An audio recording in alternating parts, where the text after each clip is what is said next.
Welcome back to Edge Work, presented by FanDuel as part of the Hammer Betting Network. I am Alex Moretto, joined here today by no one as I do another solo show. Dropping like flies here, but I have been assured that So Money will not miss any other days this week. So Money will be on every single day. Rob will be on Wednesday as well. I think So Money's just celebrating that U11 championship from Saturday. Still a little bit too hard. He's feeling it. Body's hurting, mind's hurting, trying to get himself right. And there are only 4 games tonight, so maybe get himself in tip-top shape for the rest of the week, where we have a lot more games to break down. But So Money will be back tomorrow. It will be myself, So Money, and Rob on Wednesday, which is a nice, rare 3-man panel. We have not had that in a little bit. And then myself and So Money on Thursday and Friday as well. Rob might even be able to do another day at one point. So definitely a better week ahead.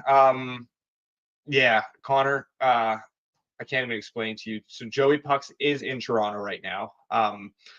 I am going to meet with him and Rob post-show here, but it's not that simple. If only it was that simple. As soon as Edgework is done, I am heading out. Now, people don't necessarily, this won't mean a lot to people who don't live in the area, but I live in Innisfil. I have to head out to Oakville to pick up a bunch of chairs for the studio, load them into my pickup, and then drive from Oakville to downtown Toronto. This is about three hours of driving. At least. Plus, I need to load up the car with all the stuff, and then to top it all off, I have to go and fucking endure Joey Pucks for several hours this evening. Not ideal. Pretty much a terrible Monday. Hopefully, we can have a nice show and get some good bets out at least to make it a little easier. We will get into the game shortly. I just want to talk quickly about the deadline. Not a ton. We don't have to go in depth. Everyone knows what happened now. Honestly, it's kind of old news at this point, but I just wanted to give, maybe we were talking in the chat the other night. I was talking to some other people who bet on the league, kind of going over our top 5 teams maybe in each conference post deadline, and top 5 teams overall in the league, and see how that sort of mirrors or does not mirror the betting markets. I'd be curious if everyone in the chat, anyone who's watching right now, if everyone wants to post your top 5 teams in the NHL in order from best to worst. Who is the best team in the NHL? Second best, third best, fourth best, and fifth best. I'm curious to see where everyone's heads at post deadline here. And this is the caveat is here. It's not most likely team to win the cup. Obviously, most likely team to win the cup, you have to start considering the path, and Florida, Toronto, Tampa, they have tougher paths to get there. Dallas and Colorado probably playing each other first round, very tough path. Carolina, very easy path potentially in the Metro. That stuff doesn't matter. You have to just go strictly power ranking rosters.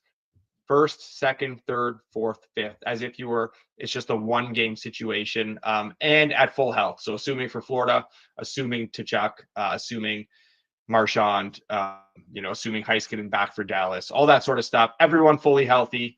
Your top 5 teams in the NHL from first to fifth.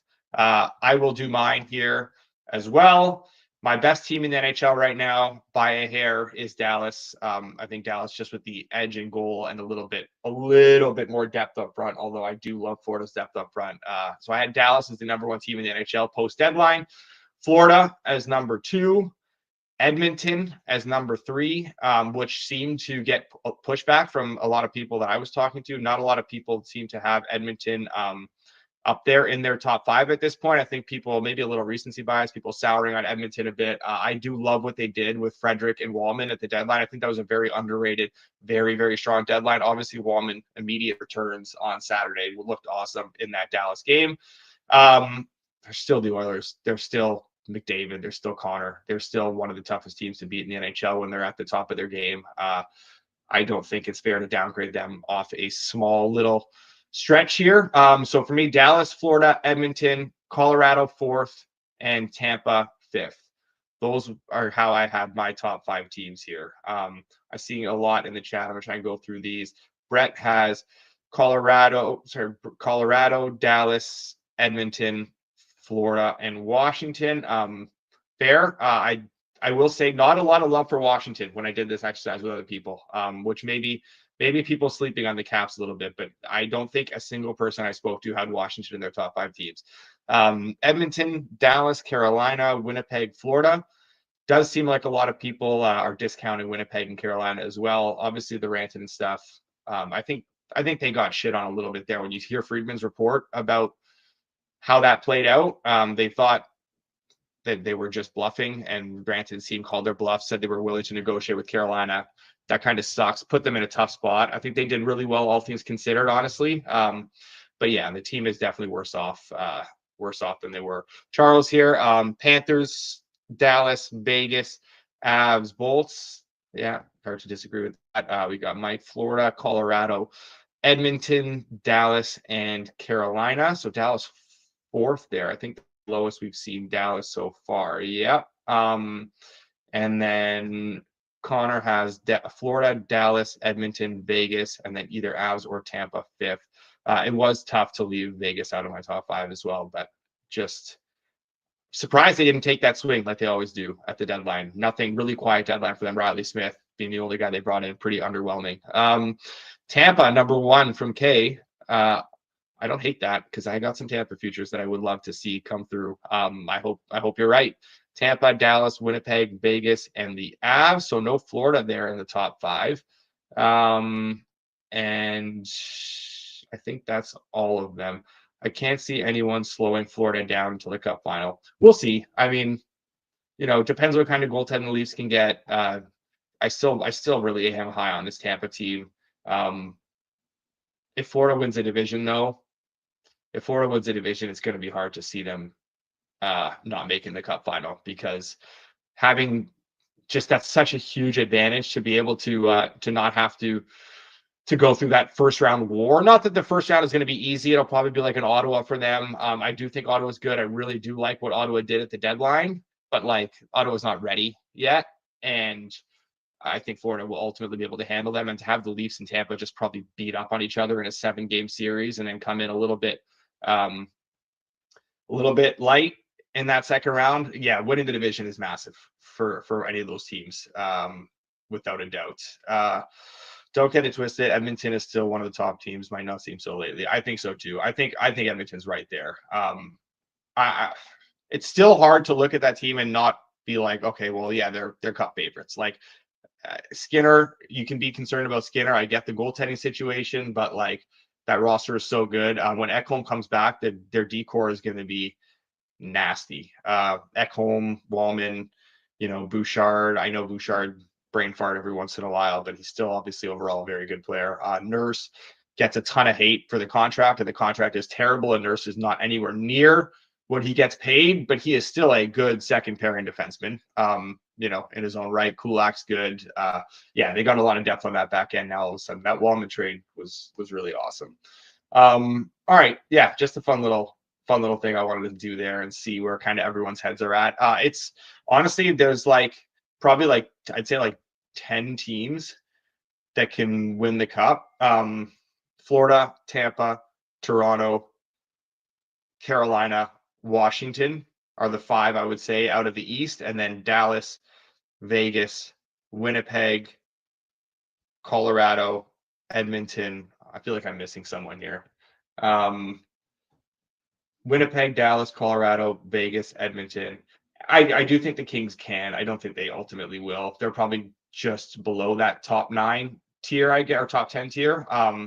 After that, I don't see any other team making noise, realistically, including So Money's Blue Jackets. Okay, I see a comment from Charles here about Marner. I will touch on the Marner thing quickly. Hopefully maybe we can get, I'll talk to Zach at one point. Maybe we can get Zach on at one point again as a guest here to give his thoughts as well. Our Western Conference to win the Cup bets are looking good. I could not agree more. My only concern here is Florida gets an easier path, and then these West teams just absolutely beat the living shit out of each other. You're talking about Dallas could potentially have to go through Colorado round 1, Winnipeg round 2, Edmonton round 3. By the time they get to the finals, how much are you going to have left in the tank?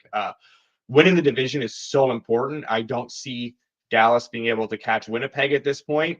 It's very, very, all signs point to Dallas, Colorado round one, which is going to be an absolute war. That is a really, really tough round one matchup. I think Edmonton can still catch Vegas.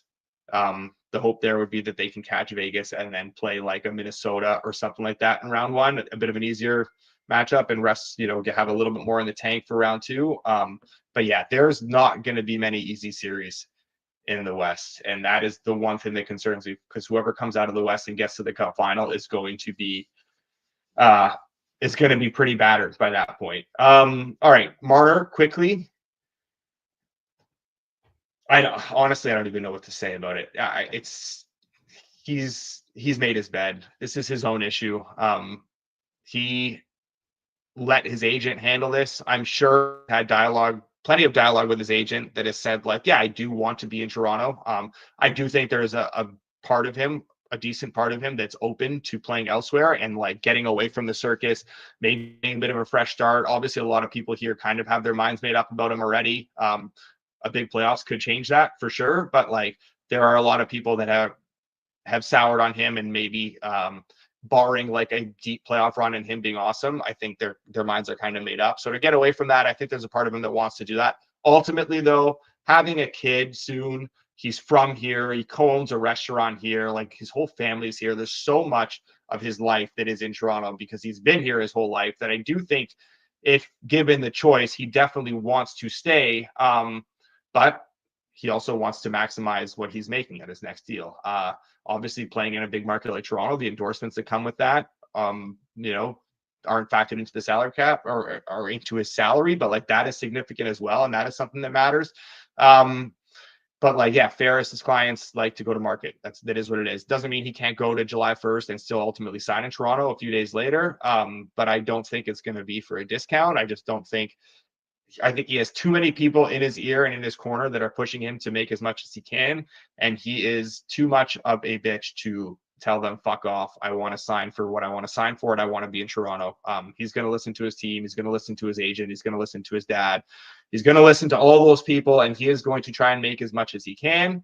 That is what I ultimately think happens. I do think it's in the Leafs' best interest probably to bring him back, though, if you can get it for like 12 and a half or less. You start paying him 13 and a half, it starts getting to a bit of an outrageous number that I'm not sure that you can justify doing that. That being said, what do you do? Like, what do you do with that money? You go out and like, well, yeah, you take a run at Bennett. I love Sam Bennett. I am one of his biggest fans. I'm terrified of the thought of Montreal needs a 2C and they have money to spend. I'm terrified that Montreal's going to go out there and pay a ton of money for Sam Bennett. $8 million a year, something like that, 8.5 for the next like 6 years, because he's going to want term, and he's going to be great for another couple of years, I'm sure. That is going to age horribly, though. Like Sam Bennett is going to sign a contract. If it is not in Florida, he is going to sign it. I'm sure if he signs in Florida, it's going to be for like $5 million a year, because that's how it happens. But like, I love Sam Bennett. I think Sam Bennett, whatever he signs for, will be very good still for the next couple of years. I do think he's the type of player that ages very poorly. He's the type of player whose body starts to break down on him as he gets a little older. He's the type of player that doesn't have the same impact and doesn't play the same game as the years and games get, miles get added on. So I do think he's someone who's going to get overpaid, especially on term, and that's going to be a contract that whoever signs it is going to regret down the line. Chicago, I do think is, if Marner does actually leave and test for agency, I do think Chicago is the likeliest spot.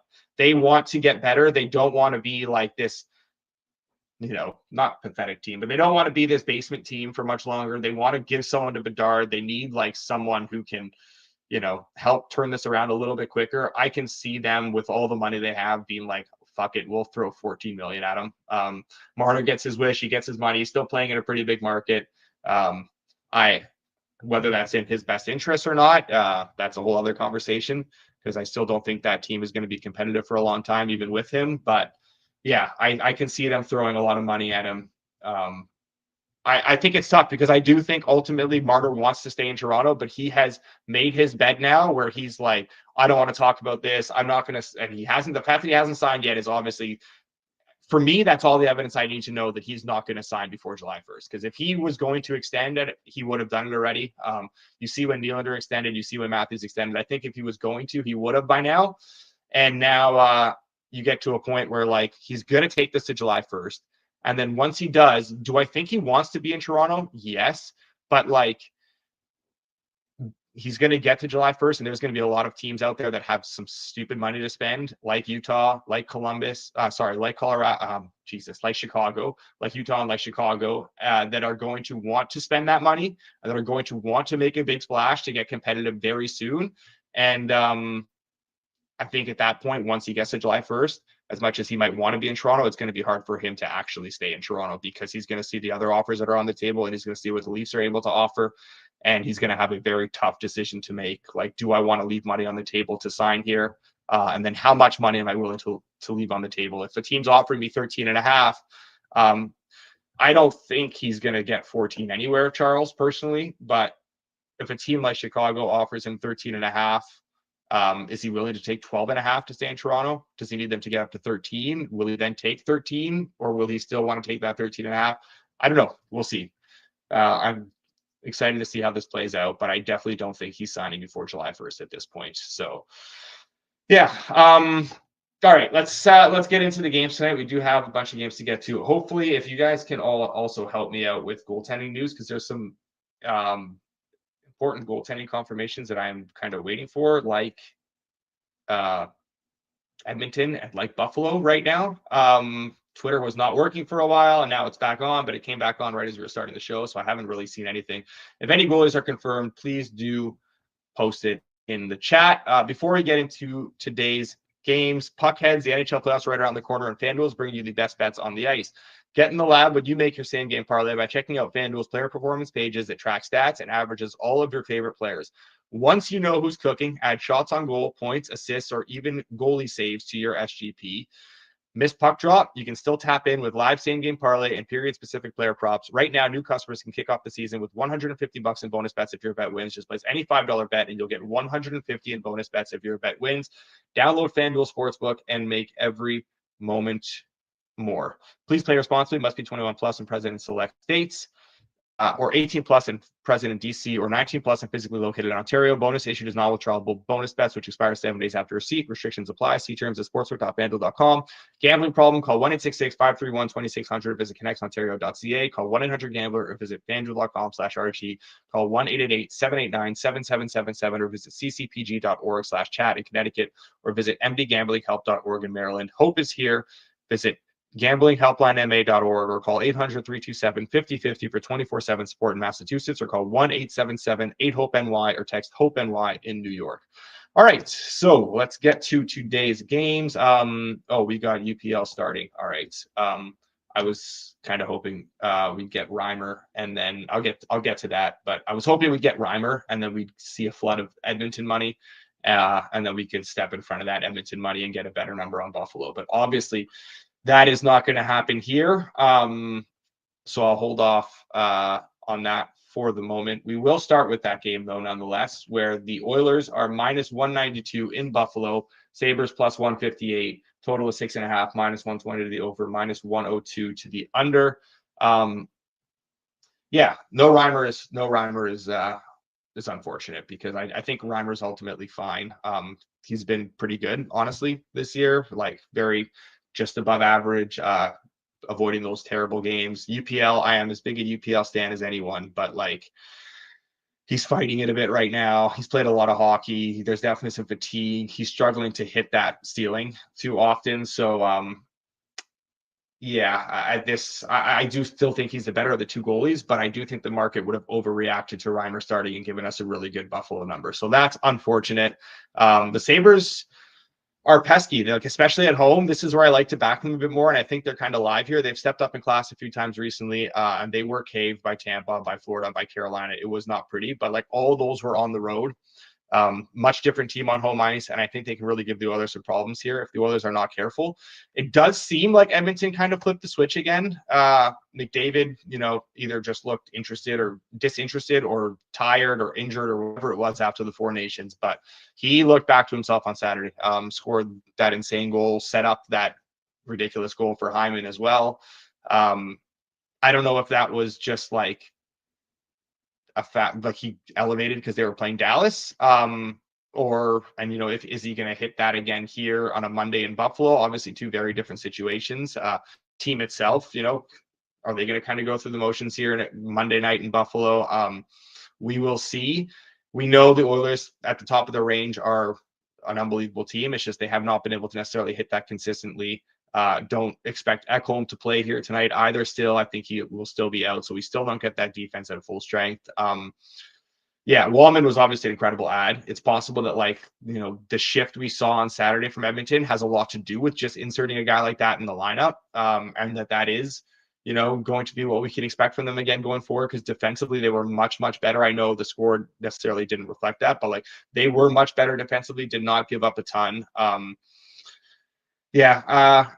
I just can't do it at this price on the Sabres. I would hope for at least a plus 170. I was hoping that we'd get there with Reimer, but obviously not going to happen. The only way now at this point that I would back Buffalo at this number is if we got Pickard, and I'm not sure that that's going to happen. So we will hold off here. Honestly, a small lean to the under at this number. Buffalo a little bit better at home, especially defensively. Edmonton, I think, better defensively with Wallman in there, and just overall, they're not a bad defensive team. They just went through a little bit of a rough defensive period. I still think ultimately they will be fine, and they're not going to be this team that bleeds goals. They're going to want to get that corrected, especially down the stretch here as they fight for top spot in the division and try and get their game to where it needs to be before the playoffs. I do think we're going to see them play a bit tighter hockey. But again, Pickard scares me. I don't want to get in anything Oilers or anything under here with him in net. So got to wait for confirmation. If it is Pickard, I will probably half unit on Buffalo. Because then at that point, we're definitely not getting our Buffalo number if Pickard starts, because we will see the market react a little bit. And if it is Skinner, then I'll lean to the under, but probably nothing I will actually play here. So we will move on to the next game. Wings at the Sens. Wings plus 136, Sens minus 164. Total of 5.5, minus 134 to the over, plus 110 to the under.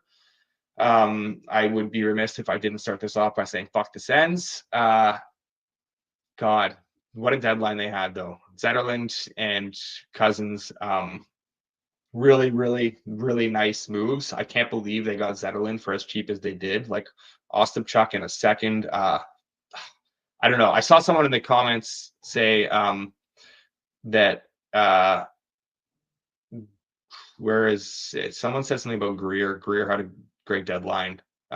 Charles Greer, low-key best deadline. I don't think so, honestly. You need to keep some of your good players. It's really hard to find good players in this league and useful NHLers. I get pending UFAs, you want to trade guys and stuff like that.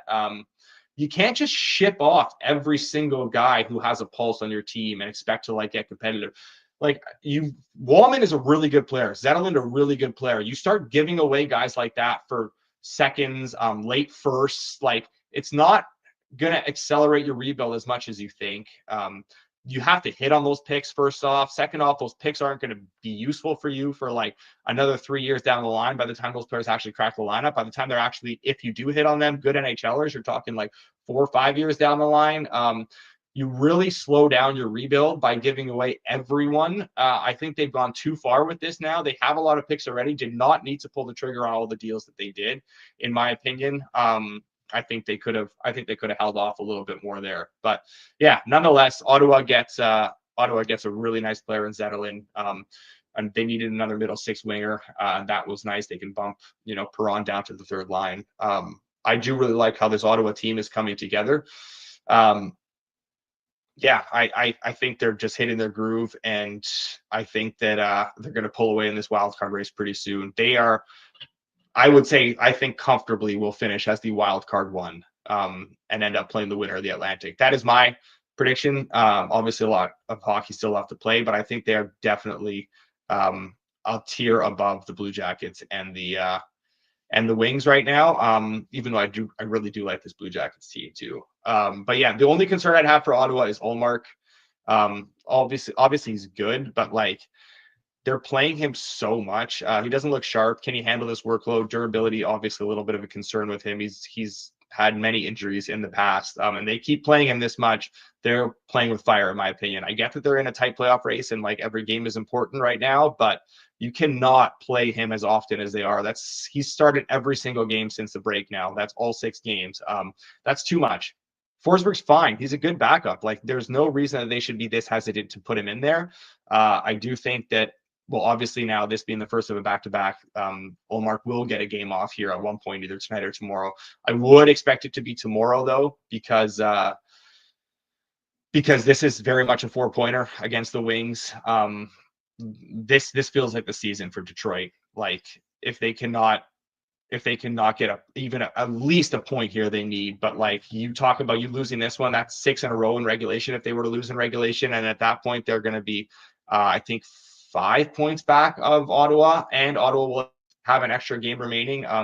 Yeah, that's getting into dangerous territory for the Wings. Hard to see. Like, Detroit hasn't been playing that bad. They maybe deserve better in some of their games. When they step up in class, it's been a little bit ugly. This is not necessarily a step up in class, though, to that extent. I would lean Detroit's way here, but just don't love what I'm seeing from them. And I really do think Ottawa's kind of hitting their stride here. So nothing for me there. And total wise would lean over, but I would want a better number. I don't really like, I think it's priced pretty fairly overall this game. So I don't have a ton of interest in betting it. Probably spent more time than I needed to on it because of that. But yeah, nonetheless, I just wanted to give kind of where my thoughts were on this Sens team. I think they're definitely going to be a buy going forward, but it seems like the market kind of agrees as well. So I don't know. We'll see if there's actually going to be some value on them or not. Moving on here, we have the Avs and the Blackhawks. Avs minus 520 at home to Chicago, plus 385. Not a number you see every day. Total of 6.5. Minus 112 to the under, minus 110 to the over. This is a wild number.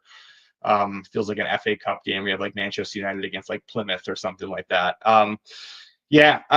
Do the Avs win this game like 85 out of 100 times as the number, as they would need to do in order for you to have value on this? 85, 86 out of 100 times? No, I don't think they do. I definitely don't think they do. I don't necessarily think Chicago wins this, 20, 25 out of 100 times either of those. So I don't have any interest in doing anything here on the side.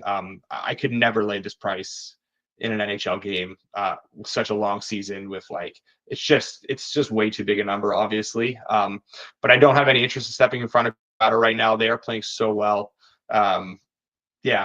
Offense obviously on a heater. They have 3 rolling now, and they're only going to get better as they're able to integrate Nelson and Coyle more, get a little chemistry on those second and third lines.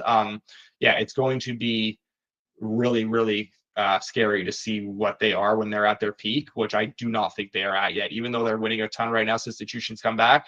I think they're only going to get better here as Nelson and Coyle get acclimated to their new surroundings and their new line mates. And just as I'm hyping up their offense, maybe it feels a little bit ironic, but I am actually on an under in this game. I did bet under 6.5. Is minus 110 is widely available. That is where I would go with this. Don't think you can find any better than that. Kind of hard to find worse than that too. Pretty much painted that way across the board. I know the offense is on a heater. Shouldn't have to do a ton here though to win. They should have the puck so much that I think Chicago is going to really struggle to score. I did talk about Chicago, and I did play the over in that Chicago-Utah game on Friday. But like I talked about on Friday, the Blackhawks offense is very different at home and on the road. On the road, they really, really struggle to generate. They struggle to score goals, barring terrible goaltending performances. I'm not too worried about a terrible goaltending performance here from Colorado. I know Blackwood was bad on Saturday, minus 2.65 goal saved above expected. But that was against a team with some elite scores. That's going to happen sometimes. And that was his worst game of the season in terms of, GSAX. But I would expect a bounce back here. If he does start, it's possible that with this being the first of a back-to-back, they do pivot to Wedgwood, who's been good, who's been fine. I'm not too concerned. I don't think either goalie will be too busy anyways for Colorado. And with this being first of a back-to-back, they're probably going to want to leave a little bit in the tank. Don't need to go all out here to beat the lowly Blackhawks. Should be a low effort, low energy, low intensity game. They can get out of here with a 4-1 kind of win.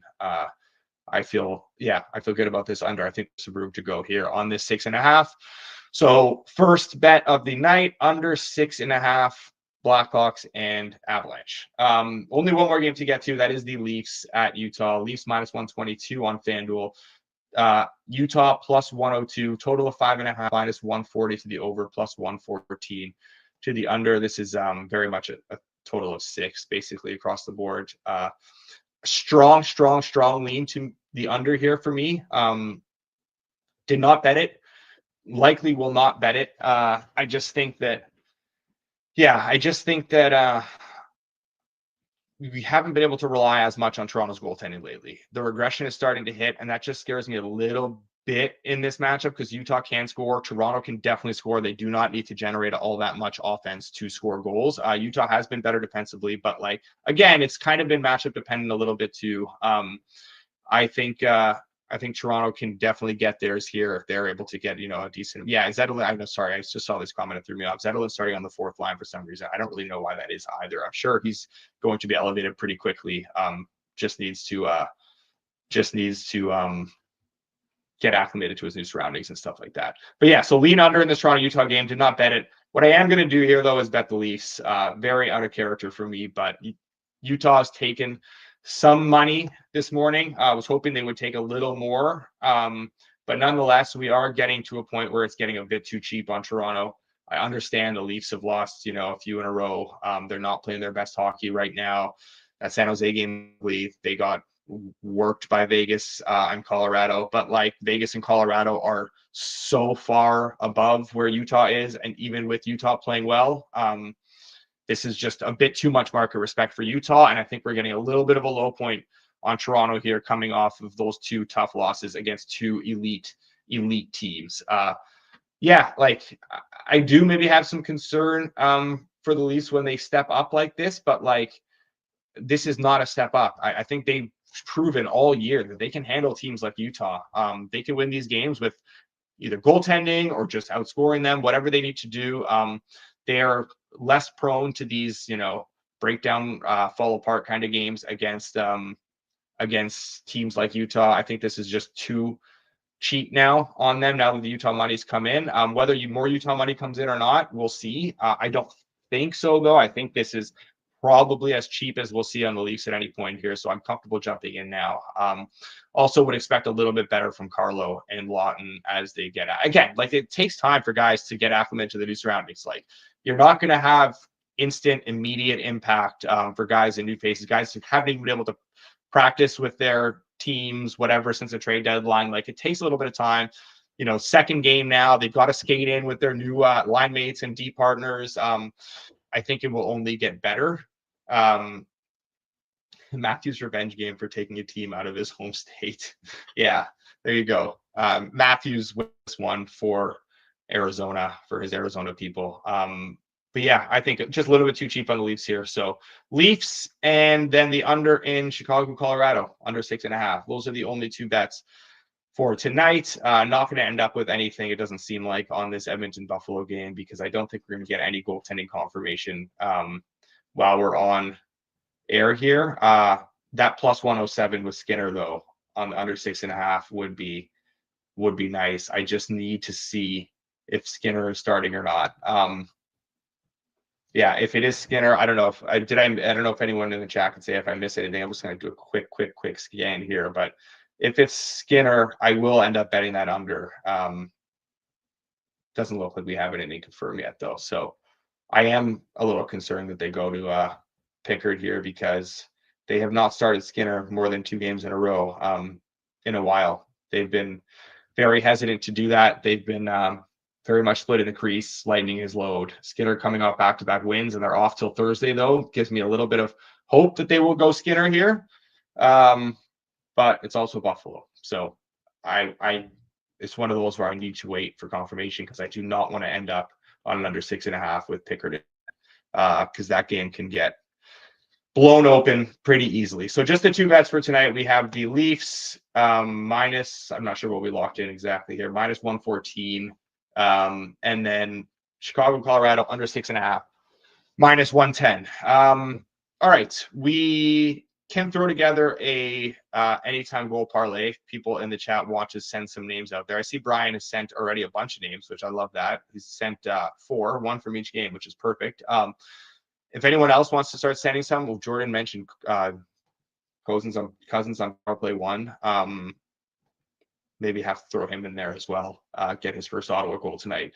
So send yours in the chat.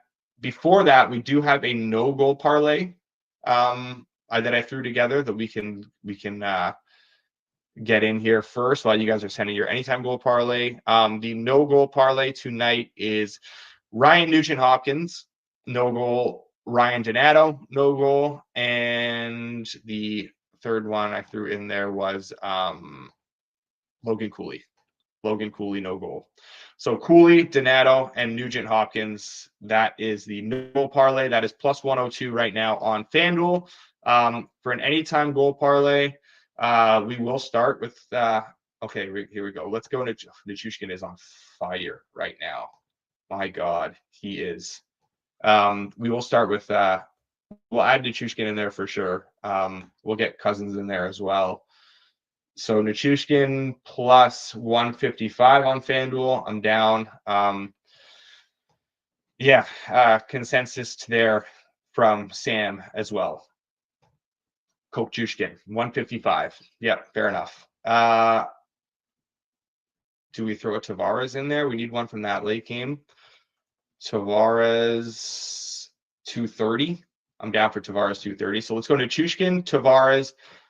We'll go with Cousins over Larkin here. I know Sam said Larkin. And then we got a Peterka as well. I don't think we have anyone in that game yet. No, we don't.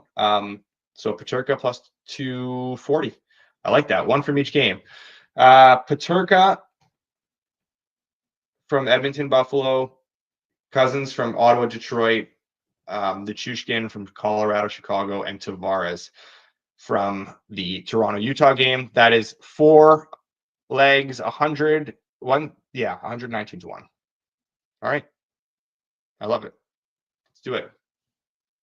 2 parlays for tonight and 2 bets. This anytime goal parlay came together quickly. Seems like we had some consensus in the chat too. I feel like this is, we haven't said this in a while. This is the one. This is the one tonight. I feel really good about this one. Going to go lock that in and round robin it right now as well myself as we get off the air. I appreciate everyone for tuning in today for another solo show. I am sorry that it was another solo show. I promise you this is the last solo show of the week. Hopefully the last solo show of the season, though I cannot promise that. But I'm going to start getting to a point where, you know, if somebody can't go or Rob can't go, I'm going to start getting some other guests in here. We'll get Leboff back in here. You know, I'll talk to Zach. I'll message him, see if we can maybe get him in here at one point or not for a guest spot or whatever. But you know, maybe we get Sam on here. Maybe we get E-Colt on here. Charles, Connor, Jordan, you know, Brian, guys, we'll have a party. We'll get all you guys on here at one point. So appreciate everyone for tuning in. It is myself and So Money tomorrow for a much bigger slate. We have, I think, 11 games tomorrow. Yeah, 11 games tomorrow to get to break down. We will have definitely a lot more bets.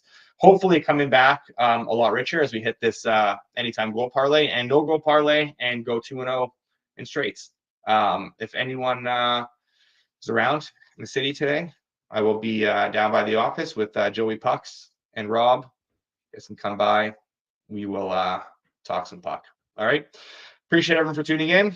I'll see you guys all tomorrow. Until then, enjoy the games tonight. Good luck with your bets.